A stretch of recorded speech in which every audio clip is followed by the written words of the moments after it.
అందరికీ నమస్కారం. ఉగాది ఈ పేరు వినగానే మనందరికీ కొత్త సంవత్సరం, పచ్చడి గుర్తొస్తాయి కదూ. కానీ ఇది కేవలం ఒక పండుగే కాదు, జీవితాన్ని ఎలా జీవించాలో చెప్పే ఒక అద్భుతమైన పాఠం కూడా. మరి ఆ విశేషాలేంటో ఈరోజు తెలుసుకుందాం. ప్రతి ఏటా చైత్రమాసంలో వచ్చే శుక్లపక్ష పాడ్యమి రోజున ఈ పండుగను ఎంతో ఘనంగా జరుపుకుంటాం. ఇది కేవలం క్యాలెండర్ మారడమే కాదు, ప్రకృతిలో మన జీవితాల్లో వచ్చే కొత్త మార్పులకు కూడా ఇది ఒక సంకేతమన్నమాట. ఆసక్తికరమైన విషయమేంటంటే, ఉగాది అనే పదంలోనే దాని అసలు అర్థం దాగి ఉంది. యుగానికి ఆది అంటే ఒక కొత్త యుగానికి, ఒక కొత్త కాలానికి ఆరంభం అని. పురాణాల్లోకి వెళ్తే ఈ ఉగాదికి ఓ ప్రత్యేకత ఉంది. సరిగ్గా ఇదే రోజున, అంటే ఈ చైత్రశుద్ధ పాడ్యమి రోజునే బ్రహ్మదేవుడు ఈ విశ్వాన్ని సృష్టించడం మొదలుపెట్టారని మనకొక బలమైన నమ్మకం. సమయాన్ని, గ్రహాలను, నక్షత్రాలను, ఋతువులను, ఇలా సమస్త జగత్తును ఆయన ఈ రోజే సృష్టించారట. అందుకే ఏదైనా కొత్త పని మొదలుపెట్టాలంటే ఈ రోజు చాలా పవిత్రమైనదని భావిస్తారు. ఇక ఉగాది గురించి మాట్లాడుకుంటే మన అందరి మనస్సులో మెదిలే మొదటి విషయమేంటి? కరెక్ట్, ఉగాది పచ్చడి.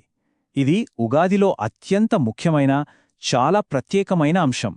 కాని గుర్తుంచుకోండి, ఇది కేవలం ఒక వంటకం మాత్రమే కాదు, మన జీవితంలోని రకరకాల అనుభవాలకు ఇదొక ప్రతీక. ఈ పచ్చడి స్పెషాలిటీ ఏంటంటే, ఇందులో 6 వేర్వేరు రుచులుంటాయి. వీటినే మనం షడ్రుచులు అంటాం. ప్రతి ఒక్క రుచి మన జీవితంలో ఎదురయ్యే ఒక్కో భావోద్వేగానికి సంకేతం.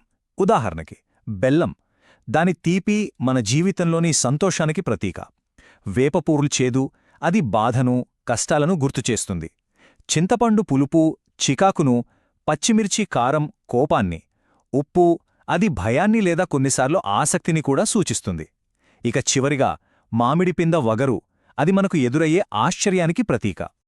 అంటే ఈ పచ్చడిని మనం తినడం ద్వారా ఏం చెప్తున్నామంటే, రాబోయే కొత్త సంవత్సరంలో సుఖాలొచ్చినా, దుఃఖాలొచ్చినా, సంతోషాలెదురైనా, కష్టాలు పలకరించినా అన్నిటినీ ఒకేలా సమభావంతో స్వీకరించడానికి సిద్ధంగా ఉన్నామని మనకు మనమే చెప్పుకుంటున్నట్టనమాట.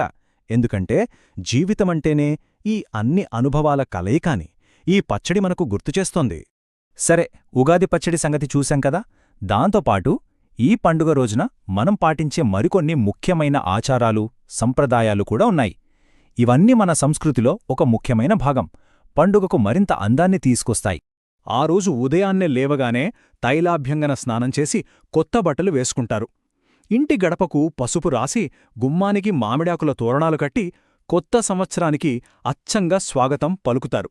అంతేకాదు, పంచాంగ శ్రవణం వినడం, కుటుంబంలోని పెద్దల దగ్గర ఆశీస్సులు తీసుకోవడం, ఇవి కూడా చాలా ముఖ్యమైనవి. అదిదాకా ఆచారాల గురించి మాట్లాడుకున్నాం కదా. ఇప్పుడు ఉగాది పండుగలో ఉన్న ఒక ప్రత్యేకమైన ఫిలాసఫీ గురించి ఆలోచిద్దాం. ప్రపంచంలో ఎన్నో పండుగలున్నాయి, కాని వాటికి, ఉగాదికి ఒక ముఖ్యమైన తేడా ఉంది. అది జీవితాన్ని మనం చూసే విధానంలోనే ఉంది. చూడండి, చాలా పండుగలు కేవలం సంతోషం, విజయం, ఆనందం, ఇలా పాజిటివ్ విషయాల మీదే ఫోకస్ పెడతాయి. కాని ఉగాది అలా కాదు. ఇది జీవితంలోని చేదు నిజాలను కూడా అంగీకరించమని చెప్తుంది. వాస్తవాన్ని పక్కన పెట్టి పారిపోవడం కాదు, దాన్ని ధైర్యంగా స్వీకరించడమే అసలైన వేడుక అని మనకు గుర్తుచేస్తుంది. ఒకసారి ఆలోచించండి, చేదు రుచి తెలియకుండా తీపి విలువ మనకు నిజంగా తెలుస్తుందా?